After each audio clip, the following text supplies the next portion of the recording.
Hey guys, Dr. Decks here, and we just wanted to do a little rundown on one of our most simplistic tools, but it's one of our anchors that we use all the time for deck building, and that's how to use a speed square. Now, a speed square has a lot of features in it. Some of them I never use. I don't do many roofs, and I don't usually use those angles too much. There's a ton of roof angle information on this thing. Which comes in handy for me once in a while, but I'm not going to get into that. So if you guys already know how to read a square, this video is probably not for you. So go ahead and just flip on through, or if you want to be entertained a little bit, man, check my action, check my facts, that's fine too.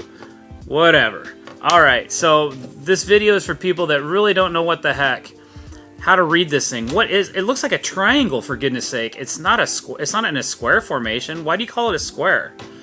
Well, the reason we call it a square is because when it's sitting on its side, it's square to the board. Alright, so when you're cutting something and you want to have a 90-degree angle to it, you want it to be square. So that's why this thing is called a speed square, because it's fast and it's square.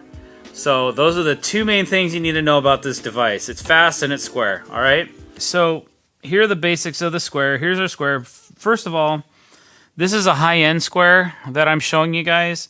It's made by Mr. Mark Martinez in California. It's all titanium and aluminum product. It also has a bubble level in it, which is really cool. Most inexpensive squares, the ones you get at home centers or whatever, aren't going to be this deluxe. But, you know, if you want to make an investment in a really cool square with lots of features, great. It's something you have for the rest of your life, wonderful. If not, it's all good, man. You don't need this Cadillac to do what I'm trying to show you. So anyway, so here's the super basics of a square. You need to draw a 90-degree line that is perpendicular to the path that you have this way. There you go. That is a square line. You can take it, you can flip this over. Look at that. Boom. All right. As long as this line right here is straight, these will be good. All right, another cool feature built into this square is an automatic 45-degree angle, just like that. All right, so look, I just drew my square, kind of. So remember that pivot point I was telling about right here, pivot. Okay, that's important because to figure out any angle that's on this square, this is your angle line.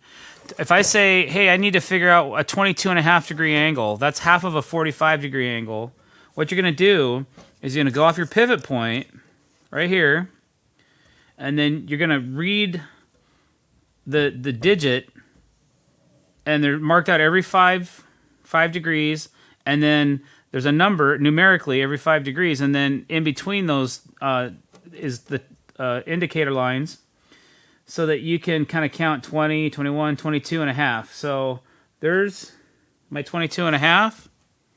Let's say I want to draw it right from my pivot point, right from my square originated. So there's 22 and a half. Okay, that is 22 and a half. All right, 22 and a half degrees. So you can also, you know, okay, let's go to 45. There's your 45-degree angle. All right. So if I drew that as a 45-degree angle, I stuck this up here. This should be a 45-degree angle as well. Oh, I'm off a little bit. Look at that. Pretty close, though. All right, so there's your 45-degree angle. Let's say you have a board, and you just want to know what angle it's cut at. And it could just be some obtuse angle. It could be over 45 degrees. It could be 20 degrees. It could be 15. You know, sometimes we do a lot of 10 and 15-degree angles in carpentry, depending on what we're doing. So that's where we might get into the next set of measurements right here, and those are your common angles for roofs.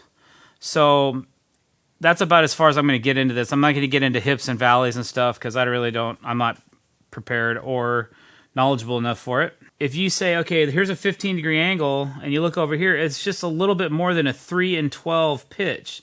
So if I want to put in a 3 and 12 pitch, I'm about, well, it's pretty close to 15 degrees. So there's your 15-degree angle right there. or your 3 and 12 pitch. There's your 4 and 12, 5 and 12, 6 and 12. You know, common around here is a 4 and 12 or a 5 and 12 or maybe a 6 and 12. Those are probably your most common rafter or roof pitches. A couple more cool features of this particular square. You'll notice all these grooves right here. They're actually indicators of like 1 inch line. If you need to draw a line quickly across your plywood or board or whatever at 1 inch, there you go. You know, you can do 2 inches, 3 inches, all the way up to 6, which is right here. This particular square also has a spot where you can tighten and loosen your skill saw nut, the most common sizes. So that's really cool. There's automatic indicators for different and most common sizes of lumber. 1.5 inches, that's a 2x. All right, 3.5, it's a 2x4. I mean, that's about it. I said I was going to try to keep this basic. Another really cool thing about this square is it has a built-in bubble level, which you don't see a whole lot.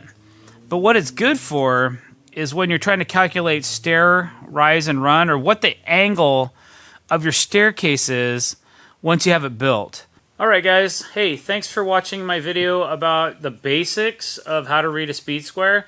I hope it helps somebody out there, because I know I've tried to teach a few people that didn't know anything about these devices, and it really did help them out, at least get the basics down on using a speed square. If you like what you saw, please click the subscribe button. And if you want to be notified when we're putting out new content, please also tick the bell icon. Thank you very much and have a great day.